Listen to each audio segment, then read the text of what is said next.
Good morning. Morning మ్యాగజైన్కి స్వాగతం. ప్రముఖ దినపత్రికలు వస్తున్న వార్తలు వెనక్కి జరుగుతున్న పరిణామాలు చూద్దాం. ఈనాడు చూస్తే ఏడాదిన్నరలో ప్రతి ఇంటికి high speed internet amended Bharat net project కింద 2432 కోట్లు ఖర్చు. కేంద్ర ప్రభుత్వంతో ఎంఓసీపై సంతకాలు. ముఖ్యమంత్రి చంద్రబాబు వెల్లడి. పాల్గొన్న కేంద్ర మంత్రులు జ్యోతిరాదిత్య సింధియా, పెమ్మసాని చంద్రశేఖర్. రాష్ట్రంలోని ప్రతి ఇంటికి రాబోయే ఏడాదిన్నరలో హై స్పీడ్ ఇంటర్నెట్ అందించనున్నట్టు ముఖ్యమంత్రి చంద్రబాబు ప్రకటించారు. టెలికాం టెక్నాలజీ రంగంలో ఎలాంటి పైలట్ ప్రాజెక్ట్ చేపట్టినా ఏపీని టెస్ట్ బెడ్ కింద పరిగణించాలని కేంద్రాన్ని కోరారు. అమెండెడ్ భారత్ నెట్ ప్రాజెక్టులో భాగంగా గ్రామీణ ప్రాంతాల్లో హైస్పీడ్ ఇంటర్నెట్ అందించేందుకు చర్యలు తీసుకోవాలని సీఎం అధికారులను ఆదేశించారు. సీఎం క్యాంప్ కార్యాలయంలో ఆదివారం నిర్వహించిన కార్యక్రమంలో గ్రామీణ ప్రాంతాల్లో డిజిటల్ కనెక్టివిటీ పెంచేలా కేంద్ర రాష్ట్ర ప్రభుత్వాల మధ్య సహకార ఒప్పందం మెమోరాండం ఆఫ్ కోఆపరేషన్ కుదిరింది. దీని ద్వారా గ్రామీణ ప్రాంతాలను సుమారు 5 లక్షల ఇళ్లకి అమెండెడ్ భారత్ నెట్ ప్రాజెక్ట్ కింద ఫైబర్ నెట్ కనెక్షన్లు అందిస్తారు. రాష్ట్రంలో ఈ పథకం అమలుకు కేంద్రం 2432 కోట్లు ఖర్చు చేయబోతుంది. ఆ పథకం అమలుకు భారత్ నెట్ ఇన్ఫ్రాస్ట్రక్చర్ లిమిటెడ్ పేరుతో రాష్ట్ర ప్రభుత్వం ఎస్పీవీ ఏర్పాటు చేసింది. ఒప్పందంపై డిజిటల్ భారత్ నిధి అడ్మినిస్ట్రేటర్ శ్యామల్ మిశ్రా, రాష్ట్ర పెట్టుబడులు మౌలిక సదుపాయాల శాఖ ప్రత్యేక ప్రధాన కృష్ణబాబు సంతకాలు చేశారు. ఇక్కడ వార్త అద్భుతమైనటువంటిది. ఆంధ్రప్రదేశ్లో గ్రామీణ ప్రాంతాల్లో వాళ్ళకి వస్తుంది. కానీ దీంట్లో వక్రీకరణ ఏంటంటే ఇది ప్యూర్లీ కేంద్ర ప్రభుత్వ పథకం. 2432 కోట్లు. ఆ డబ్బులు మొత్తం వీళ్ళు తీసేసుకుని ఇంతకుముందు ఫైబర్ నెట్ లాగా అవతలకి మళ్లించేయకుండా ఎస్పీవి స్పెషల్ పర్పస్ వెహికల్ ఏర్పాటు చేస్తారు. అందులో ఆ అమౌంట్ ఉంచి దానికే ఖర్చు పెడతారు. రాష్ట్ర ప్రభుత్వం ఇందులో పాత్ర ఏమీ లేదు. రోడ్ల మీద కేబుల్స్ వేసుకోవడానికి పర్మిషన్ ఇస్తుంది. కేంద్ర ప్రభుత్వం చేస్తుంది. అది 5 లక్షల మందికి మాత్రమే ఇచ్చేది. ఇది మొదటి దశ. మిగతాది రాష్ట్ర ప్రభుత్వం చేయాలి. వాస్తవంగా చెప్పాలంటే ఇప్పటికే ప్రతి ఊరికి ఇంటర్నెట్ ఉంది. ప్రతి ఇంటికి ఇంటర్నెట్లు దాదాపుగా 100కి 70 మంది ఉంటున్నారు. లేదా ప్రతి ఒక్కళ్ళ చేతిలో మొబైల్ ఫోన్లో డేటా అన్నా ఉంటుంది. హై స్పీడ్ ఇంటర్నెట్ ఇవ్వాలన్న సంకల్పం కేంద్ర ప్రభుత్వానికి వచ్చింది. రాష్ట్ర ప్రభుత్వం దాన్ని చొరవ తీసుకుని ఈ 2432 కోట్లని కనుక ఈ సర్వీస్ ప్రొవైడర్లు ఎవరైతే సిటీ కేబులా, యాక్టా, ఎక్సెల్లా ఇట్లాంటి కంపెనీలు ఉన్నాయి వాళ్ళతో మాట్లాడి మీరు తక్కువ రేటుకి ఇవ్వండి అయ్యా, మేము ఈ డబ్బుల్ని కనుక ఖర్చు పెడతామంటే చక్కగా ఇస్తారు. దాన్ని బాధ్యతగా ఆలోచించాలి.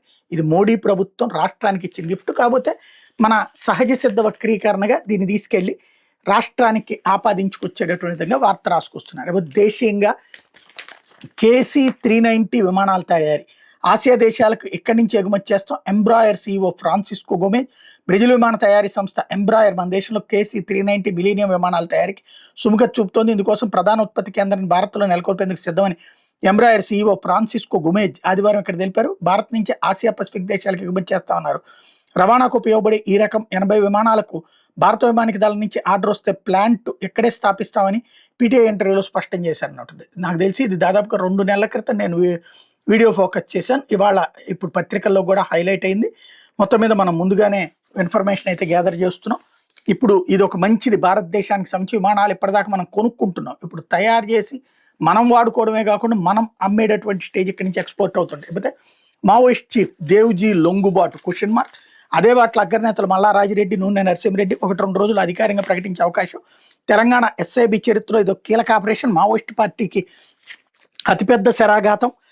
Party chief Tippiri Tirupati alias Deviji Telangana పోలీసులకు లొంగిపోయారు. ఆయనతో పాటు కేంద్ర కమిటీ సభ్యుడు మల్లారాజిరెడ్డి ఎలియాస్ సంగ్రామ్ ఎలియాస్ మీసాల సత్తన్న, రాష్ట్ర కమిటీ సభ్యుడు నూనె నరసింహారెడ్డి ఎలియాస్ గంగన్న సైతం ఇదే మార్గాన్ని ఎంచుకున్నారు. వీళ్ళతో పాటు people's liberation guerrilla army PLGA ఇతర కేడర్కి చెందిన మరో 40-50 మంది వరకు ప్రస్తుతం పోలీసులు రాడార్లోకి వచ్చినట్టు తెలుస్తుంది. 1-2 రోజుల్లో వీరి లొంగుబాటును అధికారికంగా ప్రకటించే అవకాశం ఉంది. దేవిజీ జగిత్యాల జిల్లా కోరుట్ల అంబేద్కర్ నగర్ వాసి కాగా సంగ్రామ్ది పెదపల్లి జిల్లా మందని మండలం శాస్త్రులపల్లె, గంగన్నది ఆంధ్రప్రదేశ్ రాష్ట్రం గుంటూరు జిల్లా వల్లూరు.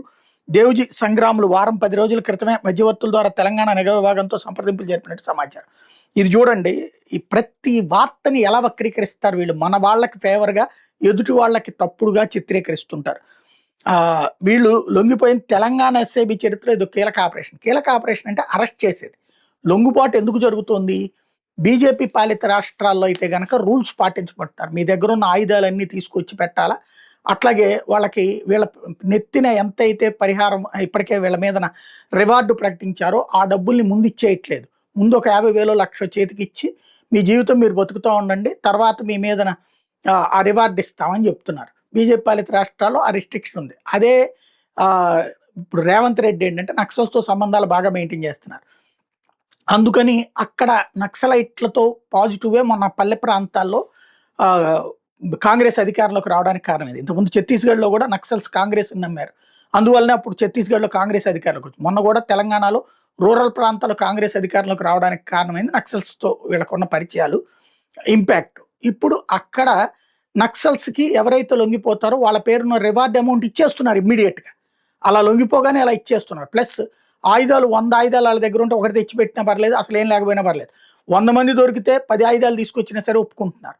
తద్వారా నక్సలైట్లు భవిష్యత్తులో మోడీ దిగిపోతే మళ్ళీ యుద్ధం చేయడానికి కావాల్సినటువంటి ఆయుధాలు దాచుకుంటున్నారు. సేమ్ టైం వీళ్ళు బ్రతకడానికి జనజీవన్ శ్రావంతులకు కావాల్సినటువంటి వస్తువులన్నీ తెలంగాణ ప్రభుత్వం కల్పిస్తుంది. అందుకని ఎక్కడో ఛత్తీస్గఢ్లో ఉండేవాడు, ఎక్కడో ఒరిస్సాలో ఉండేవాడు వచ్చి ఎక్కడెందుకు లొంగిపోతున్నారంటే అసలు రీజన్ అది. దాన్ని కరెక్ట్గా రాసే ధైర్యం లేదు, లేదా లొంగిపోయినటువంటి జర్నలిజంతో నడుస్తున్నారు. లేకపోతే ప్రేమల్లో మునుగుతున్నారు అంటూ ఇన్స్టా స్నేహాల మోజులో మైనర్లు, పిల్లల సోషల్ మీడియా ఖాతాలపై తల్లిదండ్రుల పర్యవేక్షణ లేదు. విజయవాడ వాంబే కాలనీకి చెందిన బాలిక ఇంటర్ చదువుతుంది. ఆమెకి ఇన్స్టాలో యువకుడు పరిచయం అయ్యాడు. ప్రేమ పేరుతో అతను చెప్పిన మాటలు నమ్మింది. ఓ రోజు తన స్నేహితులతో కలిసి కారులో విజయవాడ వచ్చిన యువకుడు బాలికను ఎక్కించుకుని పల్నాడు జిల్లా సత్తెనపల్లి తీసుకెళ్లి లాడ్జిలో అత్యాచారం చేశాడు. బాలిక తప్పించుకుని విజయవాడ చేరింది. ఇట్లాంటి ఉదంతాలు చాలా ఉంటున్నాయి. పిల్లలు ఏమో చేస్తున్నటువంటి సోషల్ మీడియా ప్లాట్ఫామ్ల గురించి తల్లిదండ్రులు పట్టించుకోవట్లేదు, వాటి కారణంగా ట్రాప్ అవుతున్నారు అన్నటువంటి వార్తని హైలైట్ చేశారు. కానీ తల్లిదండ్రుల చేతుల్లో ఇప్పుడు ఏమీ లేదు. తేడా వస్తే పిల్లలు సూసైడ్లు లేకపోతే తల్లిదండ్రులతో గొడవలు పెట్టుకుంటున్నారు. లేకపోతే పేదల గూడుకి 10.42 లక్షల దరఖాస్తులు ఏప్రిల్ నుంచి మంజూరు చేయనున్న కేంద్రం ఇప్పటికి 60,000 మంది అనర్హులుగా గుర్తింపు. గ్రామీణ ప్రాంతాల పేదల ఇంటి నిర్మాణానికి దరఖాస్తులు వెల్లువెత్తాయి. ప్రధానమంత్రి ఆవాస్ యోజన గ్రామీణ 2.0 పథకం కింద 10.42 లక్షల మంది సొంత ఇంటి కోసం దరఖాస్తు చేసుకున్నారు. ఇందులో సొంత స్థలంలో ఇంటి నిర్మాణానికి 8.29 లక్షల మంది, ఆ స్థలం ఇంటి కోసం దరఖాస్తు చేసుకున్న వాళ్ళు 2.13 లక్షల మంది ఉన్నారు. ఏప్రిల్ నుంచి కేంద్ర ప్రభుత్వం ఇళ్లను మంజూరు చేయబోతోంది. ఇంటి కోసం వచ్చిన దరఖాస్తులు ఆయా రాష్ట్రాలకు చెందిన క్షేత్రస్థాయి గృహ నిర్మాణ శాఖ అధికారులు తనిఖీ చేసి ఆమోదం తెలిపిన కేంద్ర ప్రభుత్వం మరోసారి వివరాలను పరిశీలిస్తుంది. రాష్ట్ర ప్రభుత్వం సేకరించిన వివరాలు కేంద్రానికి నివేదించింది. మొత్తం 10.42 లక్షల దరఖాస్తులు 5.24 లక్షల కేంద్రం బ్యాక్ ఎండ్లో పునఃపరిశీలిస్తుంది. ఇందులో 60,000 దరఖాస్తులను అనర్హులుగా గుర్తించింది. మార్చి 3 వరకు కేంద్రం పరిశీలన గడువు ఉంది అన్నటువంటి వార్తని హైలైట్ చేశారు. డైరెక్ట్గా ఇక్కడ రాష్ట్రంలో ధనికులకు కూడా పేదల ఇళ్ళు వచ్చేసినాయి. జగన్ టైంలో 30 లక్షల ఇళ్లలో కనీసం ఒక 5-6 లక్షలు ధనికులకు వచ్చి ఉంటే, ఒక 5-10 లక్షలు 5 లక్షలు కనీసం మధ్యతరగతికి కూడా వచ్చి ఉంటాయి. వాళ్ళు అనర్హులు. ఇక్కడ కాకపోతే వైట్ రేషన్ కార్డు మధ్యతరగతికి కూడా ఇవ్వడం వల్ల వచ్చింది. ఇప్పుడు ఆ నేపథ్యంలో కేంద్ర ప్రభుత్వమే ఇన్వాల్వ్ అయ్యి క్రాస్ చెకింగ్ చేస్తుంది అనమాట. ఇప్పుడు ఈ ప్రభుత్వం వచ్చాక అప్లై చేసుకున్న వాళ్ళు వీళ్ళు. ఈ రాష్ట్ర ప్రభుత్వం మరి వాళ్ళందరికీ 2 సెంట్లు 3 సెంట్లు ఇస్తుందా లేదా చూడాల్సి ఉంది. ఎందుకంటే కేంద్రం అయితే సెంటున్నర ఇస్తుంది అనమాట. లేకపోతే 8 మంది ఎల్ఈటి ఉగ్రవాదుల అరెస్ట్, వారిలో 7 బంగ్లాదేశీయులు. తమిళనాడు, పశ్చిమ బెంగాల్లో ఢిల్లీ పోలీసులు దాడులు. ఉగ్రవాద అణచివేత చర్యలో భాగంగా ఢిల్లీ పోలీసులు దేశంలోని 3 రాష్ట్రాలు విస్తరించిన లష్కరే తయ్యిబా ఎల్ఈటి మాడ్యూల్ని ఛేదించారు. 7 బంగ్లాదేశీయులు సహా 8 మందిని అరెస్ట్ చేశారు. వీళ్ళంతా భారత్లోకి ప్రవేశించి నకిలీ గుర్తింపు పత్రాలతో చలమణి అవుతున్నట్టు అధికారి చెప్పారు. దేశ రాజధాని ఢిల్లీలోని 5 ప్రాంతాల ఉగ్రవాది బుర్హాన్ వానీ చిత్రాలతో కూడినటువంటి పాకిస్తాన్ ఉగ్రవాద సంస్థల అనుకూల నినాదాలు ఉన్న పోస్టర్లు వెలిసిన సంగతి తెలిసిందే. వీటి వెనకాల తమిళనాడు, పశ్చిమ బెంగాల్లో నక్కిన ఈ మాడ్యూల్ హస్తం ఉన్నట్టు పోలీసులు గుర్తించారు. ప్రస్తుతం బంగ్లాదేశ్లో ఉంటున్న జమ్మూ కాశ్మీర్కి చెందిన ఎల్ఈటి ఉగ్రవాది షబ్బీర్ అహ్మద్ లోన్ అలియాస్ రజా అలియాస్ కశ్మీర్ ఈ మాడ్యూల్ నిర్వహిస్తున్నట్టు పోలీసులు అదనపు కమిషనర్ ప్రమోద్ సింగ్ తెలిపారు. పోస్టర్ల విషయం దాని ఫిర్యాదు మేరకు రంగంలోకి దిగిన ఢిల్లీ పోలీసులు నెల 15 పశ్చిమ బెంగాల్లోని మాల్టా జిల్లాకు చెందిన ఉమర్ ఫారూక్, బంగ్లాదేశ్కి చెందిన రోబియుల్ ఇస్లాంలను అరెస్ట్ చేశారు. శనివారం తమిళనాడులోని తిరుపూర్లో ఏకకాలంలో దాడులు జరిగి బంగ్లాదేశ్లోని బోగురా జిల్లాకు చెందిన మరో 6గురిని అరెస్ట్ చేశారు అన్నటువంటి వార్తని హైలైట్ చేశారు. అయిపోతే సాక్షి వచ్చేటప్పటికి ఆరోగ్య బీమాలో బ్రేకింగ్ స్కామ్. పచ్చ పార్టీ సేవలో తరలిస్తున్న ఇన్సూరెన్స్ కంపెనీ, బ్రోకింగ్ ఏజెన్సీ వాటికి వైద్య శాఖలో 4,000 కోట్ల బీమా కాంట్రాక్టులు కట్టబెట్టే పన్నాగం. టెండర్ నిబంధనలో మార్పులు, సాల్వెన్సీ షరతు ఎత్తివేత, బీమా కంపెనీకి 1,000 కోట్ల ప్రీమియం రూపంలో మళ్లింపు, ఒకే ఏజెన్సీకి వివిధ ప్రభుత్వ శాఖలు బీమా అమలు బాధ్యతలు, కమిషన్ కింద 100 కోట్లు, అదంతా పెద్దల జేబుల్లోకి. అస్మదీయ బ్రోకింగ్ ఏజెన్సీ నడిపెట్టి ప్రభుత్వ పెద్దల పావులు.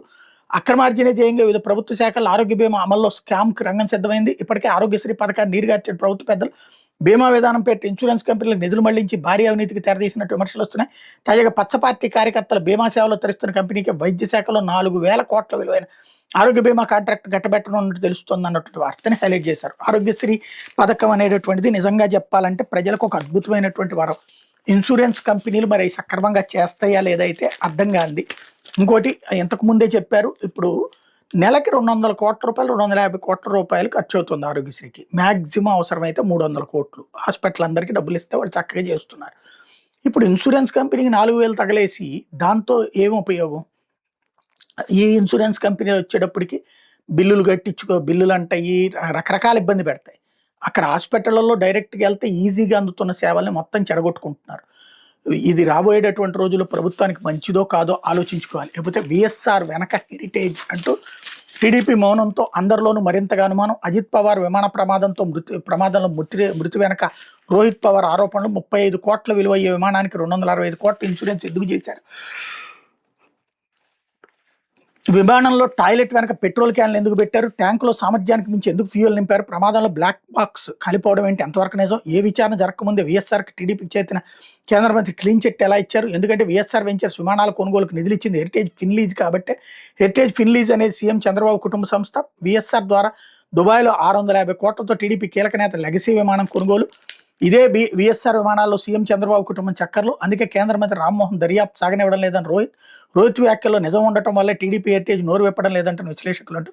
మహారాష్ట్ర ఉప ముఖ్యమంత్రి అజిత్ పవార్ విమాన ప్రమాదంపై ఎన్సీపీ ఎమ్మెల్యే రోహిత్ పవార్ తెలుగుదేశం పార్టీపై అనేక అనుమానాలు లేవనెత్తి 36 గంటలు దాటినా ఆ పార్టీ నోరు మెదపడం లేదు. వీఎస్ఆర్ విమానయాన సంస్థ విమానాల కొనుగోలుకు హెరిటేజ్ సంస్థ 100 కోట్ల రూపాయల నిధులు సమకూర్చిందంటూ సాక్ష్యాధారాలతో చూపించిన స్టాక్ మార్కెట్లో నమోదైన కంపెనీ అయి ఉండి కూడా ఇంతవరకు స్పందన లేదు. అజిత్ పవార్ మరణం వెనక పెద్ద కుట్ర ఉందంటూ రోహిత్ పవార్ చేసిన ఆరోపణలపై జాతీయ స్థాయిలో పెద్ద ఎత్తున చర్చ జరుగుతున్న టీడీపీ నేతలు కానీ హెరిటేజ్ సంస్థ కానీ స్పందించకపోవడంతో అనుమానాలు మరింత బలపడుతున్నాయని రాజకీయ విశ్లేషకులు భావిస్తున్నారన్నటువంటి వార్తని హైలైట్ చేశారు.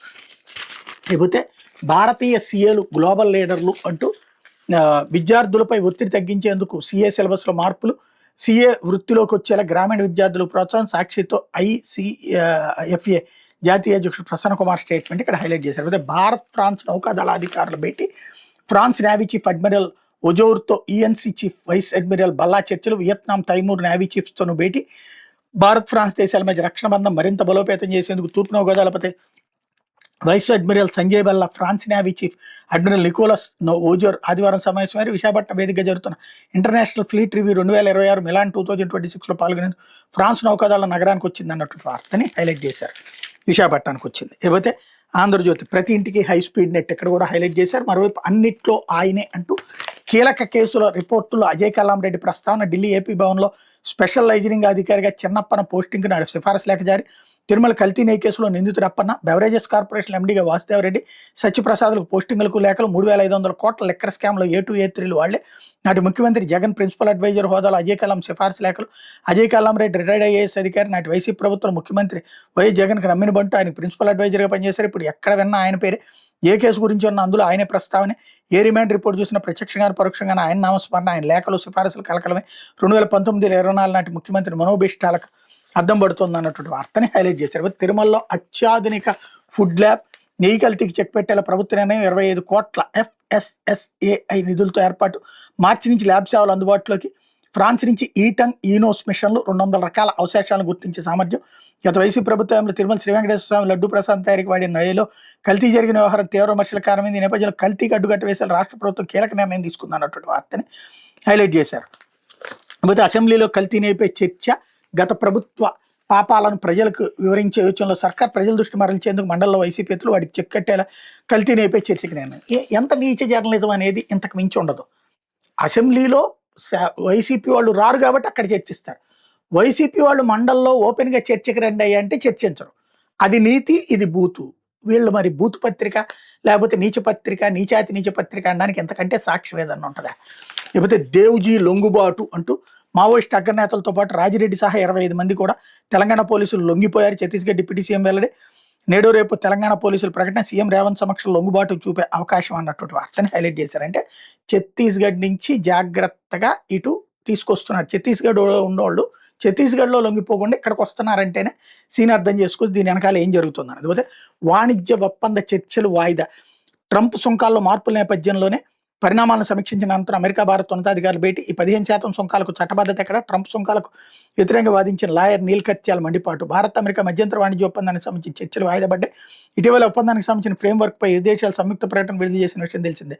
ఒప్పందంలోని అంశాలకు తుది మెరుగులు దిద్ది మార్చి 3వ వారానికల్లా సంతకాలు జరిగే ఇరు దేశాలు చర్చలు చేపట్టి దీనికి సంబంధించి సోమవారం నుంచి 3 రోజుల పాటు అమెరికాలోని వాషింగ్టన్లో ఇరు దేశాల ఉన్నతాధికారుల బృందం జరపాల్సిన చర్చలు వాయిదా పడ్డాయి. లేకపోతే బస్సుల కోసం బెంగళూరు అంటూ ప్రజా ప్రయోజనం పేరుతో సామాజిక మాధ్యమాల్లో పోరాటం. ఆర్టీసీ సర్వీసులు పెంచాలని డిమాండ్. ప్రైవేట్లో ప్రయాణాలపై ప్రయాణికుల గుబులు. సరిహద్దుల్లో సమస్య మరింత తీవ్రం. ఈ నీచాతి నీచ పత్రిక అసలు రాయాల్సిందేంటి? రాయలసీమ ప్రాంతంలో ఉన్నటువంటోళ్ళు నిరంతరం పనుల కోసం బెంగుళూరు వెళ్ళిపోతున్నారు. చివరికి ఈ మహిళలకి సీట్లు అన్న తర్వాత ఇక్కడ బస్సులు ఎక్కడానికి ఇబ్బందవుతుంది. అక్కడ బస్సులు ఎక్కడానికి ఇబ్బందవుతుంది. అంటే ఇప్పటికీ కూలి పనుల కోసం, ఉద్యోగాల కోసం ఇతర రాష్ట్రం మీద డిపెండ్ అవుతున్నారు. కనీసం వాళ్ళకి వసతి కల్పించడంలో గూడా మనం ఫెయిల్ అవుతున్నాం బస్సు వసతిలో కూడా. ఆ వార్త ఇదే జగన్ అయ్యుంటే అట్ట రాసేవాళ్ళు. చంద్రబాబు గాబట్టి ఇలా రాసుకొచ్చారనమాట. వీళ్ళ పత్రికలు ఎలా ఉంటాయి అనేది మరొకసారి స్పష్టమవుతుంది. అదే సందర్భంలో అజయ్ కల్లాం గురించి ఒక కాన్సెప్ట్ ఏం రాసుకొచ్చారంటే, అజయ్ కల్లాం రెడ్డి 1983 బ్యాచ్‌కి చెందిన ఐఏఎస్ అధికారి. 2017 మార్చి 1 నుంచి 31 వరకు తెలుగుదేశం ప్రభుత్వంలో ప్రభుత్వ ప్రధాన కార్యదర్శిగా పనిచేసి రిటైర్ అయ్యారు. ఉమ్మడి ఏపీలో ఆయన నల్గొండ, ఖమ్మం, పశ్చిమ గోదావరి, విశాఖ జిల్లాల కలెక్టర్‌గా సేవలందించారు. దేవాదాయ శాఖ కమిషనర్‌గాను సేవలందించారు. విశాఖ పోర్ట్ ట్రస్ట్ చైర్మన్‌గా, ప్రసిద్ధ తిరుమల తిరుపతి దేవస్థానం కార్యనిర్వహణాధికారిగా, ఈవోగా పనిచేశారు. కిరణ్ కుమార్ రెడ్డి ముఖ్యమంత్రిగా ఉన్నప్పుడు సీఎంఓ ముఖ్య కార్యదర్శిగా పనిచేశారు. రిటైర్ అయ్యే వరకు అంటే 2017 మార్చి వరకు అజయ్ కల్లాం రెడ్డి సర్వీస్‌లో ఒక్క విమర్శ లేదు. ఆయన పనితీరును వేలెత్తి చూపిన వాళ్ళు లేరు. టీటీడీ ఈవోగా ఆయన సేవలు, తీసుకున్నటువంటి నిర్ణయాలు విమర్శకులు ప్రశంసలు అందుకున్నాయి. మరి అట్లాంటి వ్యక్తి మీద మంచోళ్ళని పెట్టుంటాడు కదా! ఇప్పుడు రాజకీయ కోణంలో కేసులు పెడుతున్నారు. దాన్ని ఇప్పుడు మనం కవర్ చేసి రావాలి. అజయ్ కల్లాం ఎంత నిజాయితీ పడ్డో ఇక్కడ రాసుకొచ్చారు. మరి అదే సందర్భంలో అతను చేసిన తప్పులు ఎట్టవుతాయి? ఇక్కడ అసలకి కొసరికి పొంతన లేకపోవడం, లేకపోతే మూత్రం ఆగిపోవడంతో ప్రాణం మీదకి రాజమహేంద్రలో అమార్య కలకలం, 2 మృతి, ఆసుపత్రిలో 13 మంది, 4 పరిస్థితి విషయం కల్తీపాలే కారణమని అనుమానాలు. రాజమహేంద్రవరం అనూరియ అంటే మూత్రం ఆగిపోవడంతో కేసులు కలకలం రేపాయి. ఆదివారం 5 పరిస్థితి సీరియస్‌గా మారడంతో విషయం వెలుగులోకి వచ్చింది. కల్తీ పాలు తాగడం వల్ల ఇప్పటికే 2 మృతి చెందారనే ప్రచారం జరుగుతోంది. దీంతో పాల వ్యాపారిని కోరుకొండ పోలీసులు విచారిస్తున్నారు. తూర్పుగోదావరి జిల్లా రాజమహేంద్రవరం మున్సిపల్ కార్పొరేషన్ పరిధిలోని 50వ డివిజన్ లాలా చెరువు, చౌడేశ్వర నగర్లో ఈ నెల 16 నుంచి మూత్రం ఆగిపోవడం, కిడ్నీ సమస్య వంటి కేసులు నమోదవుతున్నాయి. బాధితులు ఇప్పటివరకు ప్రైవేట్ ఆసుపత్రిలో చికిత్స పొందారు. ఆదివారం 5 పరిస్థితి సీరియస్ కావడంతో ఈ సంఘటన వెలుగులోకి వచ్చింది. కల్తీ పాలు తాగడం వల్ల ఈ పరిస్థితి వచ్చినట్టు బాధితులు చెప్తున్నారు.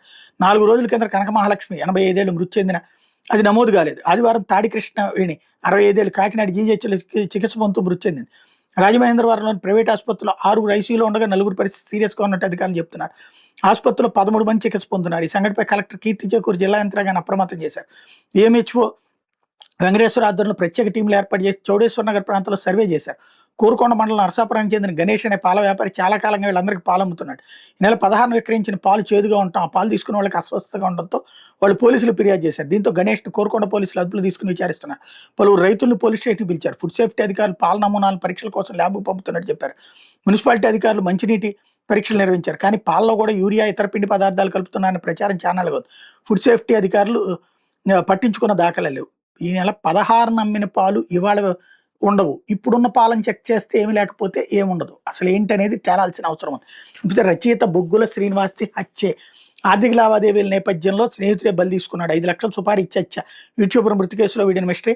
4 నిందితుల అరెస్ట్. రచయిత యూట్యూబర్ బొగ్గుల శ్రీనివాస్ 36 మరణంలో మిస్టరీ వీడింది. బొగ్గుల శ్రీనివాస్ ప్రమాదవశాత్తు మరణించలేదు. ఆర్థిక వివాదాల నేపథ్యంలో శ్రీనివాస్‌ని అతని స్నేహితుడు హత్య చేయించాడు.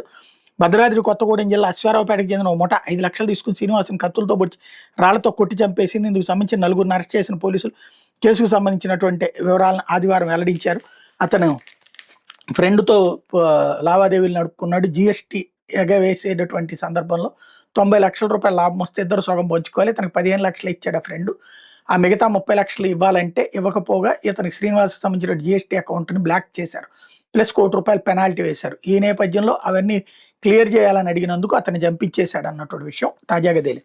ఇతను పవన్ కళ్యాణ్‌కి వ్యతిరేకంగా పుస్తకం రాసినటువంటి వ్యక్తి అనమాట. ఇది దినపత్రికలో వచ్చిన వార్తలు, వార్తలోనికి జరుగుతున్న పరిణామాలు.